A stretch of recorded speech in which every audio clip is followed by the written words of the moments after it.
మెగాని TV burning topic. Pak ఆక్రమిత కశ్మీర్ అంటే పీఓకేలో పరిస్థితులు ఉద్రిక్తంగా మారాయి. పాకిస్తాన్ ప్రభుత్వానికి వ్యతిరేకంగా అక్కడ నిరసనలు రోజు రోజుకు తీవ్రమవుతున్నాయి. తమ డిమాండ్లు నెరవేర్చకపోతే జూలై 9న ఫైనల్ యాక్షన్ ప్రారంభిస్తామని Jammu Kashmir joint Awami action committee Pak సర్కారుకు అల్టిమేటం ఇచ్చింది. అసలు ఏం జరుగుతుంది? పీఓకే ప్రజల డిమాండ్లు ఏమిటి? ఈ వ్యవహారం వెనుక ఉన్న అసలు కథ ఏంటో తెలుసుకోవాలంటే లెట్స్ వాచ్.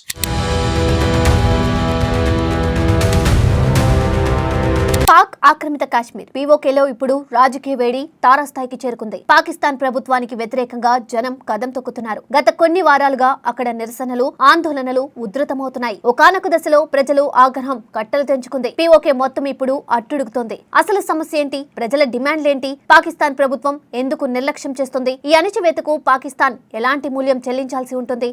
ఇలాంటి ఎన్నో ప్రశ్నలు ఇప్పుడు అక్కడి ప్రజల మనసుల్లో మెదులుతున్నాయి. ఆగ్రహ జ్వాలలు ఎగిసిపడుతున్నాయి. పరిస్థితులు తీవ్రంగా మారిపోయాయి.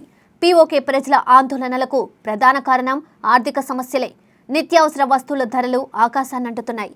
విద్యుత్ ఛార్జీలు, పిండి ధరలు అమాంతం పెరిగిపోయాయి. ఇవి భరించలేక జనం నానా ఇబ్బందులు పడుతున్నారు. ఈ సమస్యలను పరిష్కరించాలని కోరుతూ గత నెల రోజులుగా Jammu Kashmir joint Awami action committee ఆధ్వర్యంలో నిరసనలు కొనసాగుతున్నాయి. మొదట్లో శాంతియుతంగా ప్రారంభమైన ఈ నిరసనలు ఇప్పుడు హింసాత్మకంగా మారాయి. పాకిస్తాన్ ప్రభుత్వం ఈ డిమాండ్లను పట్టించుకోవడం లేదు. కనీసం చర్చలకు కూడా ముందుకు రావడం లేదు. ఇది ప్రజల్లో మరింత ఆగ్రహాన్ని పెంచుతోంది. పాలకుల నిర్లక్ష్యం ప్రజలను ఉన్మాదులుగా మారుస్తోంది.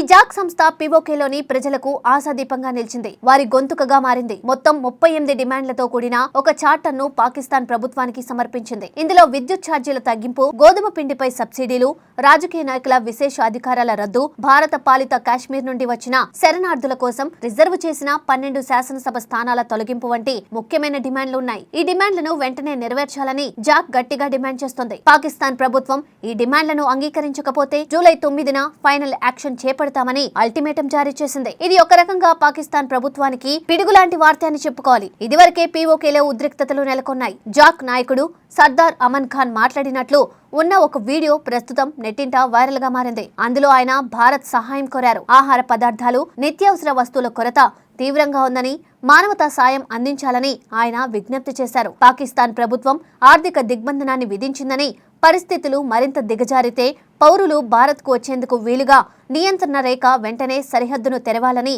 అమన్ ఖాన్ కోరారు.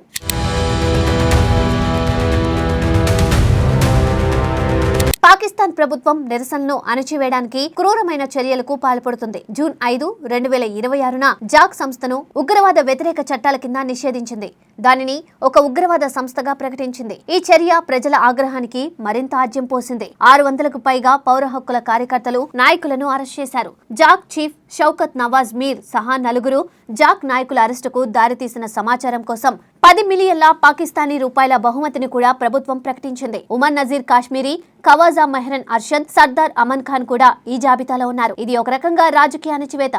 మరి ఈ అణచివేత పీఓకే ప్రజలను మరింత రెచ్చగొట్టింది. నిరసనకారులను అణచివేయడానికి ప్రభుత్వం పీఓకేలోకి వెళ్లే నిత్యావసర వస్తువులు, ఆహార పదార్థాలు, అత్యవసర మందులను కూడా అడ్డుకుంది. ఇది పూర్తిగా అమానవీయ చర్య. ప్రజలు ఆకలితో అలమటిస్తున్నారు. మందులు లేక ప్రాణాలు కోల్పోతున్నారు. గత 3 వారాలుగా ఈ ఆర్థిక దిగ్బంధనం కొనసాగుతుంది. దీనివల్ల పీఓకేలో తీవ్రమైన మానవతా సంక్షోభం ఏర్పడింది. అంతర్జాతీయ సమాజం ఈ పరిస్థితిని గమనించాలని జాక్ అభ్యర్థించింది. నిరసనలో భాగంగా ప్రాణాలు కోల్పోయిన వారికి నివాళులు అర్పించింది. సమాచార వ్యవస్థను పునరుద్ధరించాలని, ఆహారం, మందుల సరఫరాను అడ్డుకోవద్దని, నిర్బంధంలో ఉన్న తమ నాయకులను విడిచిపెట్టాలని జాక్ డిమాండ్ చేస్తోంది. ప్రజల డిమాండ్లకు తూటాలతో స్పందిస్తే తమకు ఇతర మార్గాలు ఉన్నాయని పాక్ ప్రభుత్వాన్ని మరోసారి హెచ్చరించింది. ఇది కత్తి మీద సాము వంటిది.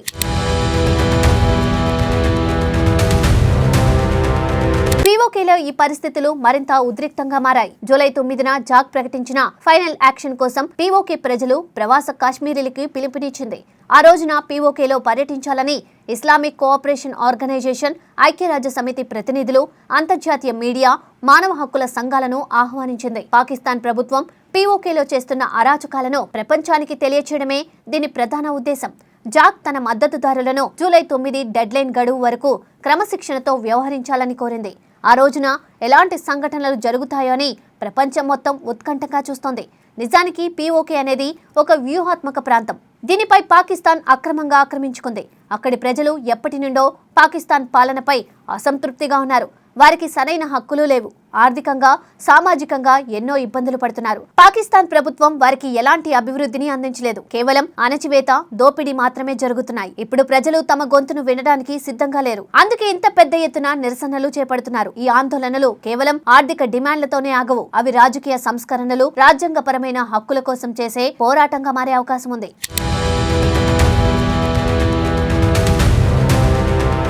ఈ నిరసనలు, ఆందోళనలు పాకిస్తాన్ అంతర్గత వ్యవహారాలకు మాత్రమే పరిమితం కావు. అవి ప్రాంతీయ స్థిరత్వంపై కూడా ప్రభావం చూపుతాయి. ఇప్పటికే పాకిస్తాన్ ఆర్థికంగా తీవ్ర సంక్షోభంలో ఉంది. ఇప్పుడు పీఓకేలో ఈ నిరసనలు మరింత సమస్యలను సృష్టిస్తున్నాయి. పాకిస్తాన్ ప్రభుత్వం ఈ సమస్యను ఎలా పరిష్కరిస్తుందో చూడాలి. కేవలం అణచివేతతో సమస్యను పరిష్కరించడం సాధ్యం కాదు. ప్రజల డిమాండ్లను ఆలకించి వాటిని నెరవేర్చడానికి చిత్తశుద్ధితో కృషి చేయాలి.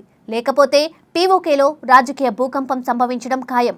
ఈ పరిస్థితులు పీఓకేలో ఎంత తీవ్రంగా ఉన్నాయంటే అక్కడి ప్రజలు భారత్ సహాయం కోసం ఎదురు చూస్తున్నారు. పాకిస్తాన్ ప్రభుత్వం తమను పట్టించుకోకపోవడంతో వారికి వేరే మార్గం కనిపించడం లేదు. అందుకే భారత్ ను ఆశ్రయిస్తున్నారు. ఇది పాకిస్తాన్ ప్రభుత్వానికి ఒక చెంపపెట్టు లాంటిది.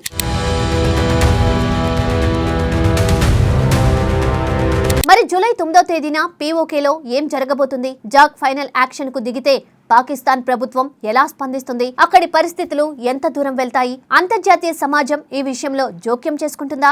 పీఓకే ప్రజలకు న్యాయం జరుగుతుందా? ఇలాంటి ఎన్నో ప్రశ్నలు ఇప్పుడు ప్రపంచం ముందు ఉన్నాయి. పాకిస్తాన్ ప్రభుత్వం ఇప్పుడు ఒక కీలకమైన నిర్ణయం తీసుకోవాల్సిన సమయం ఆసన్నమైంది. ప్రజల డిమాండ్లను గౌరవించి వారి సమస్యలను పరిష్కరించాలి. లేకపోతే పీఓకేలో మరింత ఉద్రిక్తతకు దారితీసే ప్రమాదం ఉంది. ఈ పరిణామాలు రాబోయే రోజుల్లో ఎలాంటి మలుపులు తిరుగుతాయో వేచి చూడాలి. పీఓకేలో ప్రజలు, ఆందోళనలు, పాకిస్తాన్ ప్రభుత్వ అణచివేతలు, ఈ రాజకీయ చదరంగంలో ఎవరు గెలుస్తారో, ఎవరు ఓడిపోతారో కాలమే నిర్ణయిస్తుంది.